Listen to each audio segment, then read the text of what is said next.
सबको जय मसीह की, प्रेज द लॉर्ड। आज हम सीखेंगे बाइबल से दानियल के बारे में, दानियल की जीवन के बारे में कुछ चीज़ें हैं।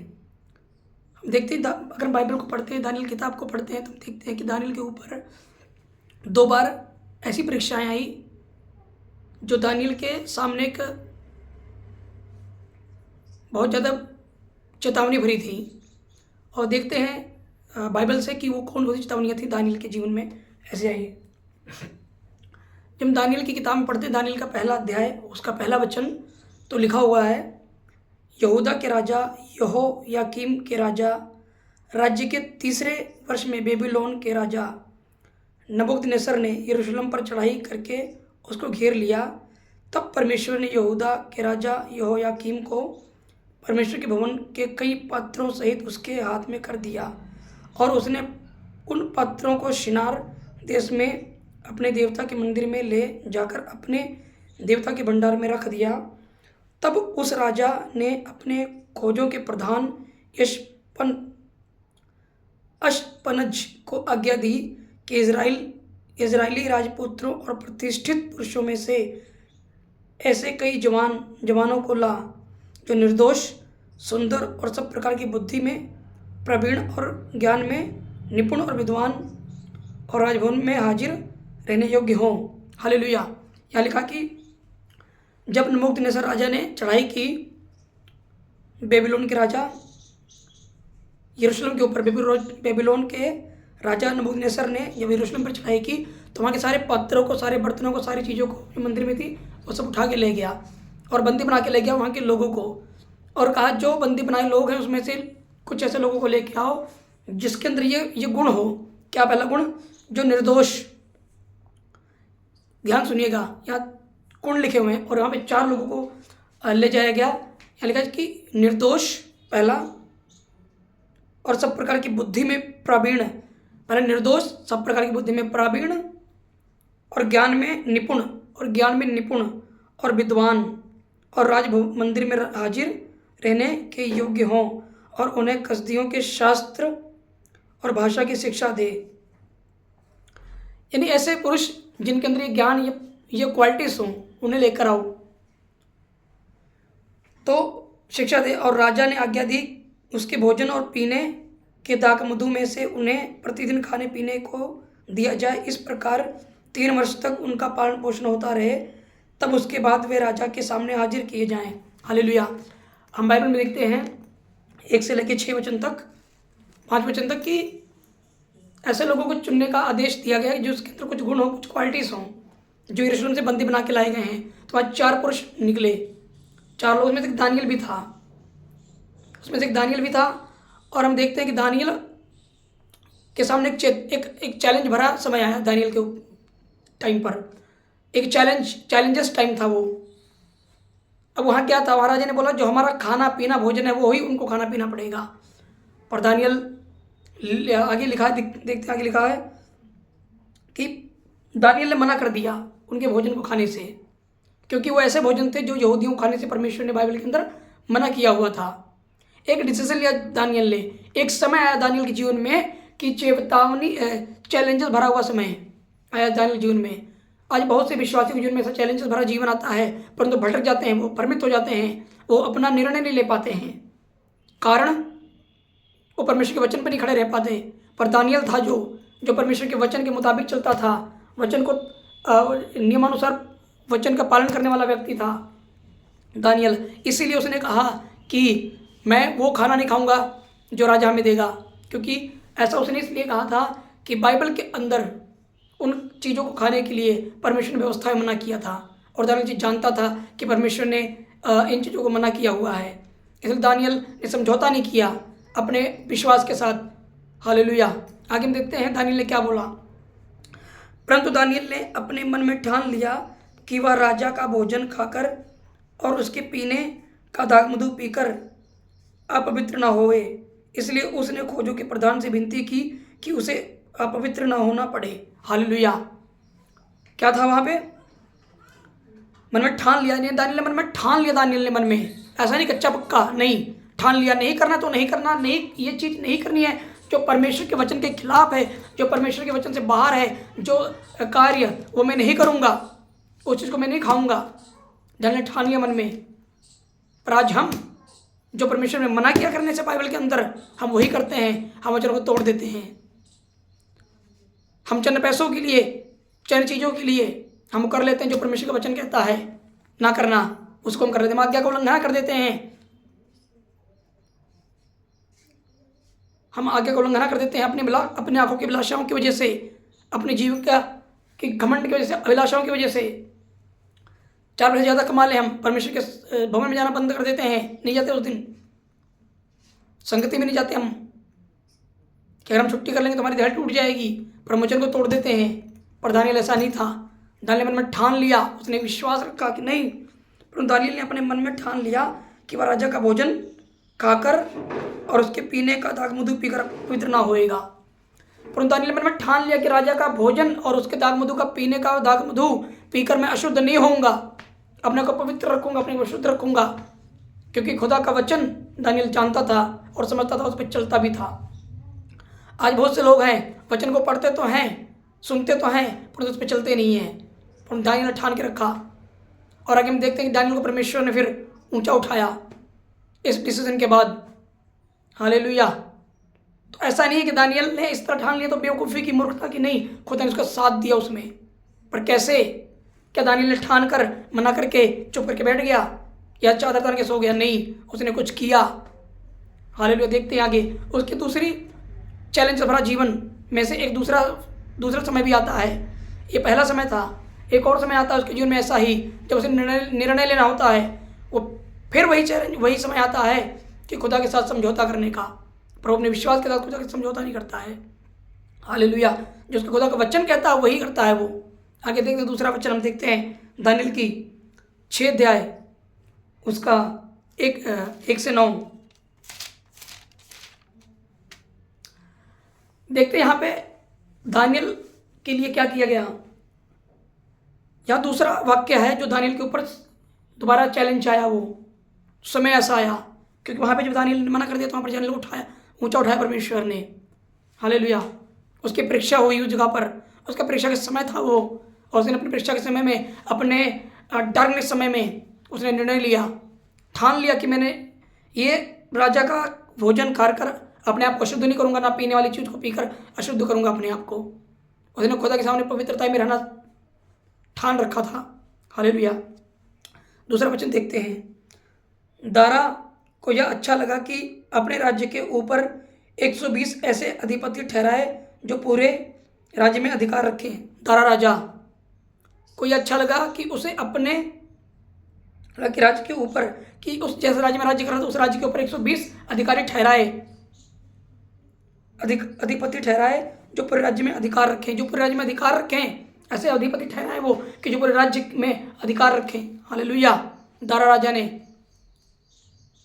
और उनके ऊपर अपने 3 अध्यक्ष, उनके ऊपर 120 अधिकारियों के ऊपर अपने तीन अध्यक्ष ठहराए।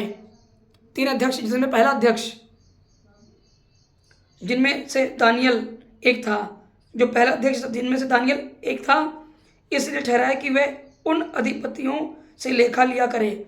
यानी जो दानियल था उसे यह अध्यक्षता दी गई कि जो अधिपति ठहराए गए 120, उनसे लेखा जोखा लिया करे, उनसे जो उसका बही खाता है उसको लिया करे, देखा करे, है ना। सेक्रेटरी का काम कह सकते हो।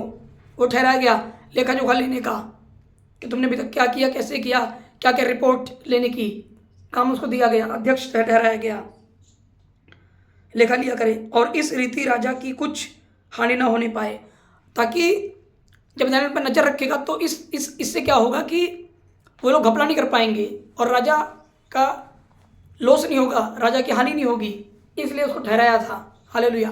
परंतु कुछ ऐसे लोग थे जो घपला करना चाहते थे, जो चिढ़ते थे दानियल से। आगे क्या हुआ देखते हैं। लिखा लिया करे और इस रीति राजा की कुछ हानि ना होने पाए। जब यह देखा गया कि दानियल में उत्तम आत्मा रहती है, तब उसको उन अध्यक्षों और अधिपतियों से अधिक प्रतिष्ठा मिली। वरन राजा यह भी सोचता था कि उसको सारे राज्य के ऊपर ठहराए। परमेश्वर का फेवर उसे मिला दानियल को, कि परमेश्वर के अंदर उत्तम आत्मा रहती, परमेश्वर का फेवर उसके साथ था। और राजा को यह अच्छा लगा कि दानियल को पूरे राज्य के ऊपर सबसे ऊपर ठहराया जाए, और इससे उसको ज़्यादा प्रतिष्ठा मिली, उसको ज़्यादा सम्मान मिला। इससे क्या हुआ कि जो अधिपति थे और 2 अध्यक्ष थे वो उसे जलने लग गए, चिढ़ने लग गए। तो उन्होंने प्लानिंग निकाली, एक उनके विरुद्ध एक षड्यंत्र रचा। किसके? दानियल के विरुद्ध। क्या षड्यंत्र रचा देखते हैं।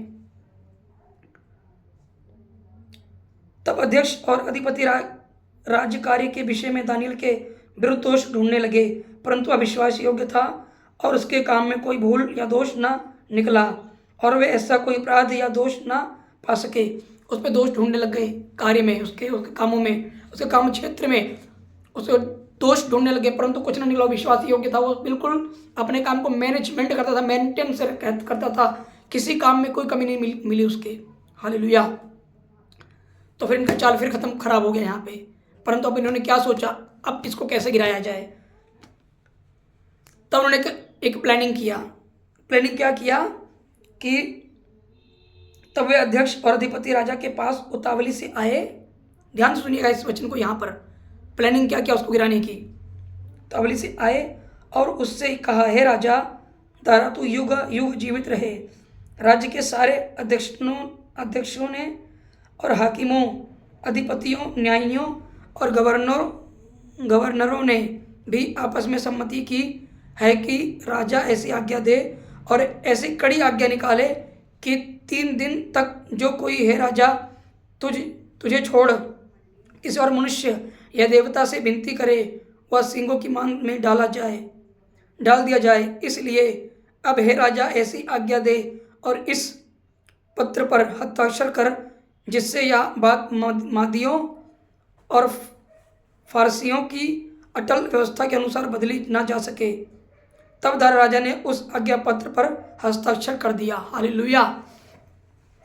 उन्होंने प्लानिंग की और सबको अपने साथ मिला लिया और कहा, ऐसी आज्ञा निकाल कि तुझे छोड़ और किसी का, रहे राजा, तुझे छोड़ किसी और मनुष्य देवता की विनती करे वह सिंगों की मांग में डाला जाए। यानी चमचागिरी करने लगे वहाँ पे राजा की, परंतु राजा को उनकी चाल समझ में नहीं आई कि तुझे छोड़ यदि कोई मनुष्य की या देवता की के आगे विनती करे तो शेरों की मांग में डाला जाए।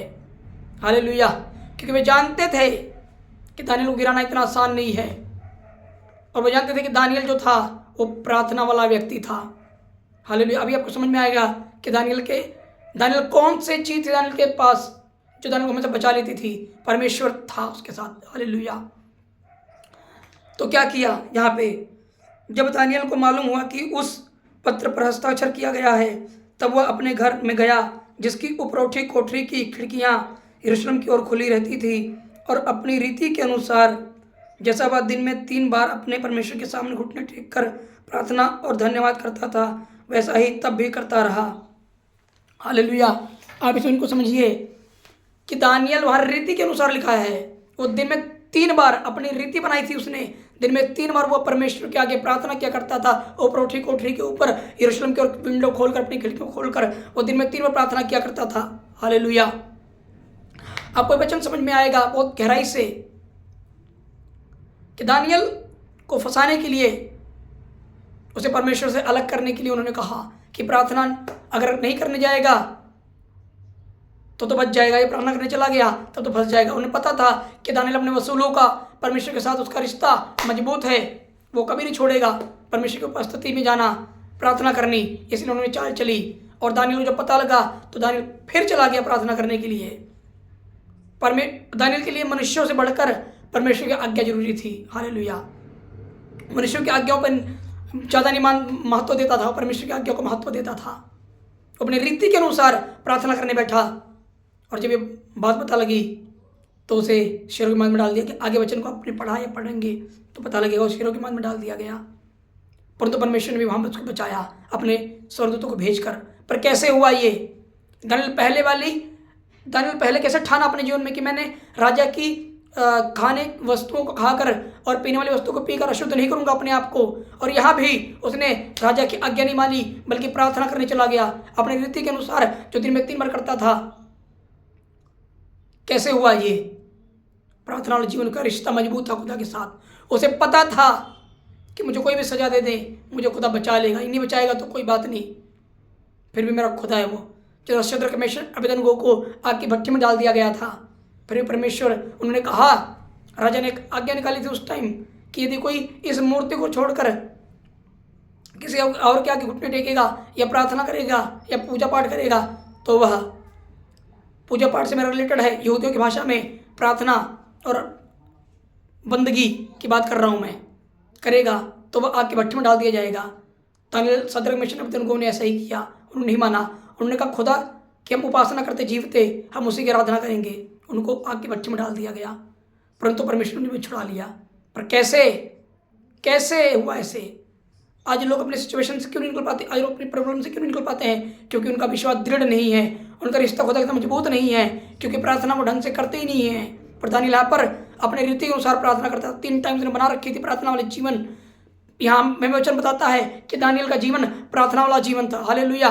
दानियल का जीवन परमेश्वर के वचनों पे चलने वाला जीवन था। हालेलुया। इसलिए दानियल दोनों परीक्षाओं में पास हो गया।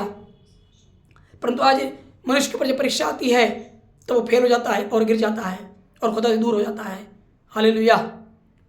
अब हम एक वचन और देखते हैं, यीशु मसीह ने भी यही वचन कहा है। हम एक वचन देखते हैं यीशु मसीह ने क्या कहा। निकालिए मत्ती 26:41 में लिखा हुआ है। हम पढ़ेंगे मत्ती 26:41, 26:41। परमेश्वर मसीह ने कहा है, इसीलिए परमेश्वर मसीह ने इस बात पर ज़्यादा जोर दिया कि परमेश्वर को पता था प्रार्थना का महत्व क्या है। प्रार्थना का महत्व क्या है परमेश्वर को पता था, यीशु मसीह को। इसलिए परमेश्वर मसीह प्रार्थना करते थे। इसलिए परमेश्वर मसीह ने चेलों को भी कहा, मत्ती 26:41, 26 वर्सेस, चैप्टर 41 वर्सेस लिखा है, जागते रहो और प्रार्थना करते रहो कि तुम परीक्षा में ना पढ़ो। हालेलुया। जागते रहो, प्रार्थना करो ताकि तुम परीक्षा में ना पढ़ो। इस चीज को दानियल ने फॉलो किया, प्रार्थना करते रहा, वो अपने रिश्ता को मजबूत रखा। उसका जीवन प्रार्थना वाला था, इसलिए परीक्षा में पढ़ा तो, परंतु परीक्षा से बाहर आ गया। शेर में तो छू नहीं पाए क्योंकि परमेश्वर का रिश्ता मजबूत था और प्रार्थना जीवन था उसका। और खुदा ने अपने शेरों को भेजा, अपने स्वर्गदूतों को भेजा और शेरों के मुंह को बंद कर दिया। परंतु यहाँ पर देखते हैं कि दानियल ने यहाँ पर देखते हैं कि परमेश्वर ने कहा, जागते रहो प्रार्थना ताकि तुम परीक्षा में ना पढ़ो। और पतरस फेल हो गया। जब यीशु मसीह को पकड़ाया गया तो पतरस फेल हो गया यहाँ पर और चेले भाग गए क्योंकि वो परीक्षा में पड़ गए और वो गिर गए। फर्क इतना था कि वो प्रार्थना कर नहीं पा रहे थे क्योंकि उनको नींद आ रही थी बार बार। हालेलुया। तो मेरे प्रिय भाइयों बहनों, मैं ये कहना चाहता हूँ कि प्रार्थना एक बहुत बड़ा हथियार है हमारा। प्रार्थना बहुत बड़ा हथियार है। प्रार्थना में परमेश्वर के साथ में कनेक्ट करता है। हम यदि प्रार्थना में जीवन जी रहे हैं तो हम परमेश्वर के साथ, हमारा जीवन जुड़ा हुआ है, खुदा से हमारा रिश्ता मजबूत है। प्रार्थना का मतलब ही है अपने परमेश्वर के रिश्तों को मजबूत करना। प्रार्थना करना और वचन के अनुसार जीवन जीना, ये दोनों चीज़ें यदि हम अपने जीवन में कर रहे हैं रूटीन से और मन से, तो हमारा रिश्ता खुदा से मजबूत है। हालेलुया। तो मेरे प्रिय भाइयों बहनों, मैं ये कहूँगा कि जागते रहो, प्रार्थना करो, क्योंकि परमेश्वर मसीह ने कहा है और प्रार्थना बहुत आवश्यक है और खुदा के चरण पे चलना बहुत जरूरी है। इसलिए दानियल परीक्षा से निकल गया और पतरस और बाकी चेले परीक्षा में पड़ गए। वो बात का मैटर है कि परमेश्वर ने बाद में बुला लिया। परंतु आज हमारे जीवन में जब परीक्षाएं आती हैं तो हम इसीलिए भटक जाते हैं, गिर जाते हैं। जीवन की चिंताएं, परिवार का चिंता, बच्चों को पढ़ाने लिखाना, ये सब चीज़ें कैसे आती हैं? चिंताओं से। और चिंता जो होती है हमें दबा लेती है क्योंकि हमारे जीवन प्रार्थना वाला होता नहीं है। हम प्रार्थना में कच्चे हैं। हालेलुया। तो मैं प्रार्थना करता हूँ आप सबके लिए और कि जो प्रार्थना मजबूत नहीं है, कच्चे हैं, मैं प्रार्थना करता हूँ आंखों को बंद कीजिए। मैं प्रार्थना करता हूँ कि प्रभु जी जो वचन को सुने, इस वीडियो को देखे, पिता परमेश्वर आपका महाअभिषेक, महासामर्थ इस वक्त के जीवन को छुए पिता परमेश्वर। और प्रभु यीशु मसीह इस वचन को सुनने के बाद, इस वीडियो को देखने के बाद खुदा यीशु मसीह में जीवन, प्रार्थना जीवन बन जाए। खुदा यीशु मसीह प्रभु जी, जितनी अंधकारी शक्तियाँ, दुष्टों के बंधन उन्हें प्रार्थना करने से रोकते हैं, खुदा यीशु मसीह उन्हें प्रार्थना करने से रोकते हैं, बैठने से रोकते हैं। प्रभु जी मैं प्रार्थना करता हूँ जो वचन को सुने, वीडियो को देखे पिता परमेश्वर, एक एक के जीवन में प्रार्थना वाला प्रभु यीशु मसीह जीवन बन जाए। खुदा यीशु मसीह एक एक जीवन के ऊपर प्रार्थना करने का महाअभिषेक उतरे। खुदा यीशु मसीह एक एक जीवन प्रभु जी प्रार्थना जीवन बन जाए। Touch in the name of Jesus Christ. Hallelujah. I release in the name of Jesus. Hallelujah. मैं महाअभिषेक को रिलीज करता हूँ इससे घड़ी out in the name of Jesus. Hallelujah. जितने दुष्ट आत्माएं प्रभु प्रार्थना करने से रोकती हैं उन्हें छोड़ के जाए यीशु मसीह नाम से। और प्रभु जी भर जाए महाअभिषेक सामर्थ से और प्रार्थना जीवन को बन जाए खुदा यीशु मसीह प्रभु जी। हालेलुया, जय जयकार प्रभु यीशु मसीह। छुओ प्रभु यीशु मसीह की जन को, एक एक जीवन प्रार्थना जीवन बन जाए प्रभु यीशु मसीह और वचन चलने वाला बन जाए खुदा यीशु मसीह। आपका धन्यवाद करते हैं, यीशु के नाम में मांग लेते हैं, आमीन।